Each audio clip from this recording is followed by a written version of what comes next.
Les paroles de la Torah, c'est une proposition qu'Hachem nous fait de la vérité, mais maintenant il faut la vivre. Il faut qu'elle rentre dans notre cœur. Maintenant, il faut adhérer à ça avec notre cœur. Quand on adhère à ça, alors c'est ça la liberté. Tant que maintenant on est contraint par la logique de faire la Torah, alors on n'est pas libre parce qu'on est contraint. Mais maintenant, quand on a compris que c'est ça le mieux pour nous, que c'est ce qu'il y a de mieux pour nous. Comme un enfant, vous lui dites, mais moi ce que je veux c'est ton bien. Mais l'enfant il ne comprend pas de quoi vous parlez. Il lui dit, non mais moi je ne veux pas t'acheter le vélo, c'est pour ton bien, pour pas que tu te fasses mal. Mais il ne comprend pas parce que lui, il a envie d'un vélo.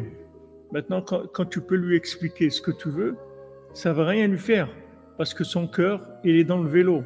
Et ce que tu dis, toi, ça ne rentre pas dans son cœur. Toi, tu fais de la morale. Maintenant, lui, son cœur, il est dans le vélo. Le vélo, il est dans son cœur. Comment tu vas le dire?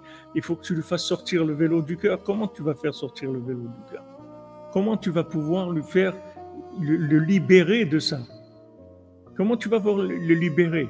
Il faut que tu arrives à lui faire comprendre que la vie, c'est important et qu'on ne doit pas faire des choses dangereuses parce que ce qu'il y a de plus beau, c'est de pouvoir vivre. C'est la chose, tu vas le libérer des choses qui l'empêchent de vivre vraiment, des choses qui vont lui faire du mal. Je prends l'exemple du vélo juste pour concrétiser, mais tout, c'est comme ça. Tout, c'est comme ça dans la vie. Et quand la Torah elle nous dit des choses, il faut savoir que la Torah, elle nous dit le mieux, ce qui est de mieux pour nous, le mieux pour nous. Maintenant, de le dire, c'est une chose, de se plier à ça, c'est une chose, mais de le vivre, c'est autre chose. Le vivre, ça veut dire que tu t'es libéré. En fait, tu t'es libéré de l'Avodah Zara. Tu t'es libéré de ce qui t'empêchait d'adhérer à cette idée-là. Tu t'es libéré de ça. Alors, il y a quelqu'un, par exemple, dans les commentaires cette semaine, il m'a dit, il dit, mais vous parlez du mariage, vous dites qu'un homme qui n'est pas marié, c'est comme s'il était pas, c'est comme s'il était un sous-homme, parce qu'il n'est pas marié. Alors, maintenant, il m'a cité des gens dans le monde qui sont considérés comme des personnalités, que pour nous, c'est pas des personnalités du tout, c'est des gens qui sont rien du tout. Mais ça a l'air des gens importants pour certaines personnes.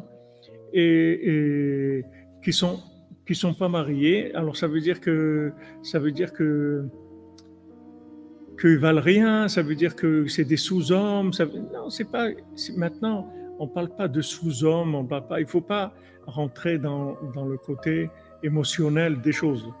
Il faut d'abord avoir la foi. Si la Torah elle te dit que Adam, ça c'est un homme marié. Il s'appelle Adam.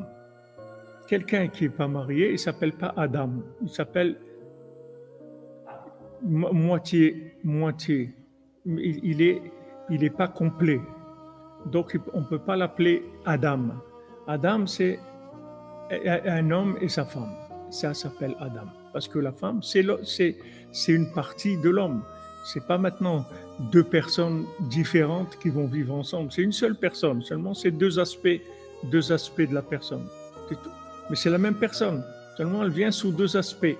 Comme dans ce monde-là, il y a la matière, il y a le spirituel. Mais dans la matière, il y a du spirituel. Et le spirituel, il est dans la matière, c'est une seule chose. Alors, il n'y a pas de matière sans spiritualité, il n'y a pas de spiritualité sans matière. Il faut un corps et une âme. Alors, un homme et une femme, c'est un corps et une âme, c'est tout.